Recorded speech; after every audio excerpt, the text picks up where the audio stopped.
comedy, video games, and all kinds of wizardry. These were the ingredients chosen to create the perfect isekai, but accidentally, an extra ingredient was added to the concoction. Anime tropes. Thus, how not to summon a demon lord was born. Using its powers of mediocreness, it rakes in a ton of cash and views. Hey guys, Thomas here, and welcome to the start of Isekai Month. Look, I'm doing this by my own calendar, okay? How Not to Summon a Demon Lord appeared in the public eyes almost a year ago and got received with slight praise, which means you can't say anything bad about it or you'll have some rabid anime fans on your throat. But now that I feel enough time has passed, I can talk about it with some slight criticism, since the weebs have a hard time remembering anything after the seasonals have ended. Man, this is my favorite anime.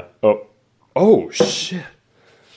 This is my favorite Unsubtle doesn't really need to be an isekai at all, or even a TV show, but let's take it one step at a time. The only reason it's an isekai is because they're too lazy to think of an idea to kickstart the story, and the whole transportation phase should be in the Guinness Book of World Records, because never in my life have I seen a main character gain a harem so fast with so little effort. He literally gets transported into it. And they're not even messing around here. The girls can't say no to his advances or anything because they're his slaves from the get-go. And that's explained through the fact that he was summoned to be a slave, but he has an item that reverses magic, so they became his slaves instead. How he got transported in the first place really escapes my knowledge, because if he had the item to reverse magic, wouldn't the girls be transported into real world instead? It even doesn't seem that good of a power in the first place. Come on, I'm dying over here. I need some help, pronto. Look, I don't know, man. It just isn't working. Okay, anyways, it's pretty clear that the story isn't going to be anything that great. But the show is still savable if the characters are charming or interesting or... yeah, you know that they aren't. Of course you're not going to get anything impressive with a name like Diablo. All I kept thinking about was how I'd rather play the game instead of watching this. He's an undistinctive template character through and through, whom lonely weebs in their mother's basement are able to live out their power fantasies through, since that dude is literally dripping with power. The other main characters, the two girls, are pretty vanilla too. You got a tsundere type with small boobs and a happy dumplon type with big boobs. I honestly didn't think it would be this bad until I said it out loud right now. But they also don't need any more sentences to explain what they're about. Okay, fine. They pull a complete Naruto on us too. Since there is absolutely no story to aim towards, they've put a demon lord inside the smaller girl, so our demon lord takes up the mission of freeing her from her demon lord. This is something that ruins a lot of shows for me, or at least puts them in a very bad place for a longer series. And that is that the main character doesn't aspire towards anything. They just get thrown into shit and then deal with it.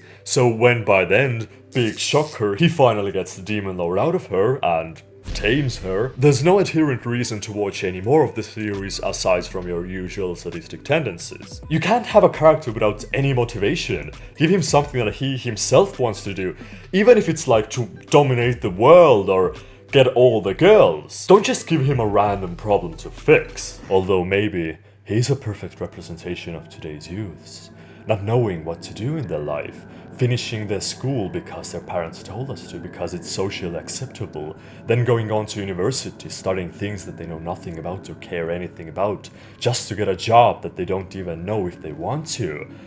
This is a perfect representation of today's generation. It's brilliant! You must trust me! Hurry up!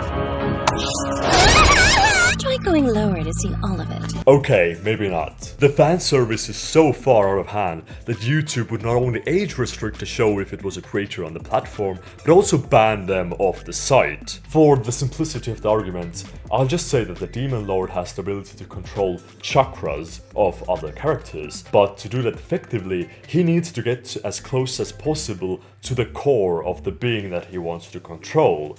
And you know what that means? Now, since I'm a real cultured boy, I also watched the dub. because why not? And boy, was that a mistake. First of all, there's nothing wrong with the voice actors, they did a fantastic job. It's more so to do with the writing. Since they don't go with the Japanese translation, but with some sort of young meme hipster slang, which is really American-centric. Like, what the hell is this supposed to be in my magical fantasy isekai world? Don't you see we are at war?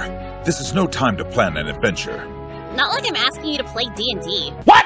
This stuff breaks immersion harder than Witch of the Waste on a reinforced disability scooter.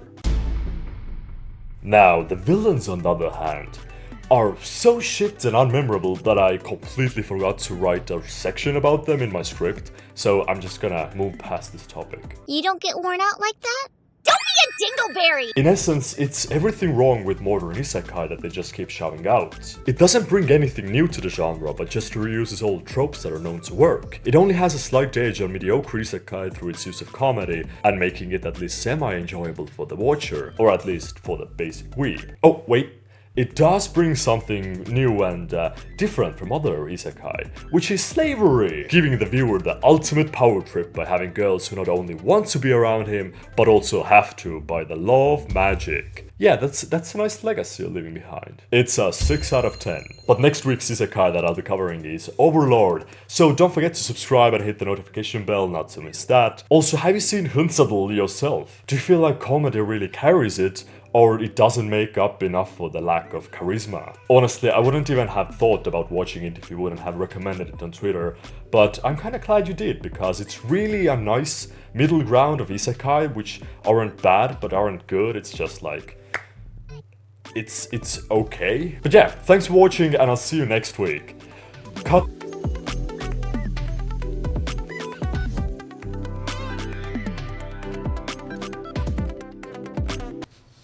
Man, this is not what I signed up for.